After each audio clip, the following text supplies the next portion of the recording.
Welcome to the deep dive. Today we're looking into quite a significant story, actually, coming out of the Indian renewable energy sector. Yeah, it involves Gensol Engineering. Exactly. And there's an insolvency plea that's been filed against them. We're using a May 18th piece from the Indian Express as our guide here. Right. So our aim today is really to understand, how did things get to this point? What are the legal steps happening now? And what could this all mean for Gensol?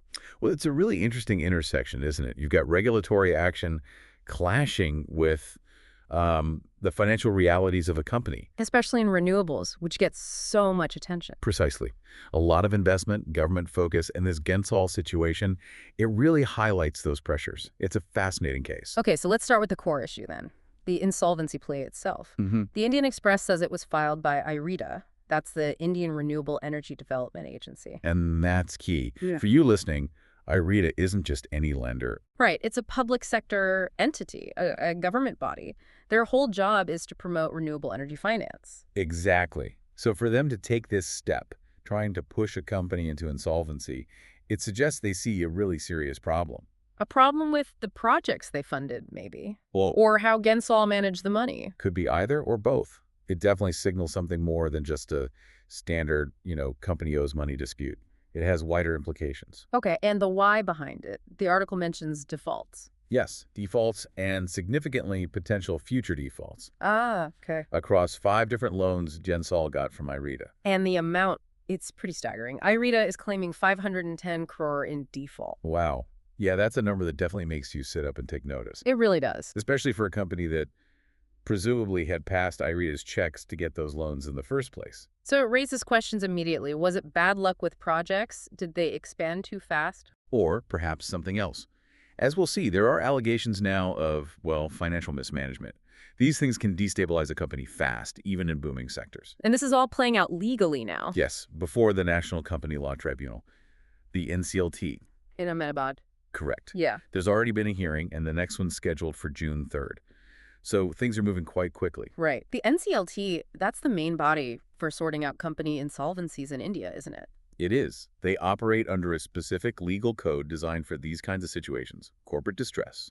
Their decisions will be absolutely critical for Gensol's future. Now, IREDA didn't just file the plea. They also asked for something specific. They wanted an IRP appointed. An Interim Resolution Professional. Yes. Basically, someone to step in and run the company's affairs while the insolvency process unfolds. Keep things stable, manage assets. Okay, standard procedure, perhaps. But the NCLT actually said no to that request, initially at least. Which is quite interesting. Yeah. And the reason they gave, it links directly back to another major event. The top bosses at Gensol leaving. Following that ban order from SEBI, the market regulator. Exactly. So it all seems connected. It really does. The NCLT refusing the IRP, it suggests they're looking at this chaotic situation, the leadership vacuum caused by SEBI, and thinking, whoa, let's pause. They don't want to appoint someone into that kind of mess yet. Potentially. Or maybe they want more clarity first. It really shows how one regulator's actions, SEBI's, can ripple out and affect legal proceedings elsewhere, like at the NCLT. Okay, we definitely need to unpack that SEBI action then. It sounds crucial. Absolutely central to this whole story. The Indian Express says SEBI issued an interim order back on April 15th, 2025. That's right. And what did it do? It barred Gensol Engineering itself and its promoters, Anmol Singh Jaggi and Puneet Singh Jaggi. Barred them from the securities markets. Which is a huge deal for a listed company and its key people. Massive. SEBI's job is protecting investors and market integrity. An order like this signals they found preliminary evidence of something pretty serious. Serious enough to act immediately. And the allegations driving this? The article mentions manipulating Gensol's share price. Okay. And also diverting funds from the company, GEL, presumably Gensol Engineering Limited. Wow. And this wasn't sudden. SEBI had been looking into this. Apparently so. The investigation started after a complaint back in June 2024. So nearly a year of investigation leading up to this interim order. Yeah, that suggests a pretty thorough, complex inquiry. Analyzing trading, financials, maybe interviewing people. Regulators usually build a solid case before taking steps this big. Okay, so SEBI issues this order in April. Then what happens with the leadership, the Jaggi brothers? Well, shortly after, on May 12th, they resigned, according to an exchange filing mentioned in the article. Ahmol Singh Jaggi was the managing director. And Puneet Singh Jaggi was the whole-time director. key roles. Seems like a direct consequence of being barred from the markets. Almost certainly. I mean, how can you lead a public company if you yourself are banned from participating in the market? It's legally difficult and optically terrible. Yeah, makes sense. Their positions became pretty much untenable. And SEBI went further, didn't they? Not just the market ban. Yes, the order also specifically barred the Jaggi brothers from holding any director or key managerial position within Gensol itself. Really isolating them from the company? Completely. It underlines how serious SEBI views the allegations.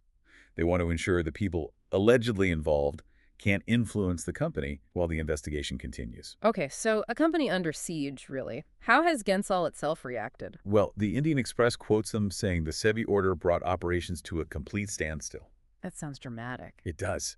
And they also mention facing a barrage of litigation and claims. Understandable, I suppose. It's the kind of fallout you'd expect. When a company faces these kinds of actions and allegations, it creates huge uncertainty.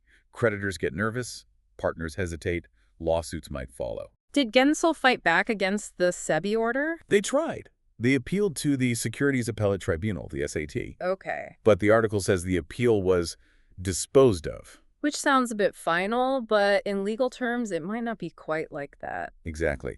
Disposed of doesn't always mean dismissed or that they lost on the merits. It often means the tribunal dealt with the immediate issue or procedure presented in the appeal. Right. And it seems that's what happened here. SAT didn't just throw it out. No. According to the report, while disposing of the appeal, SAT actually gave Gensol 2 weeks. 2 weeks to do what? To file a proper formal response to SEBI's interim order. Ah, okay. A chance to state their case properly. Precisely. And SAT also gave directions to SEBI. Which were? SEBI has to hear Gensol basically consider their response within 2 weeks of receiving it. And then SEBI needs to pass an appropriate order, perhaps confirming, modifying, or vacating the interim, one within 4 weeks after that hearing. So the fight over the SEBI order isn't over. There's a process, a timeline now. Correct. SAT has ensured there's a path for due process. Gensol gets heard, SEBI has to reconsider based on that, all within a set time frame. That's a critical development for Gensol. Okay, one last piece of context. We should touch on the financials. Right, the money side. The article mentions Gensol raised quite a bit of capital not too long ago. Yeah, 900 crore.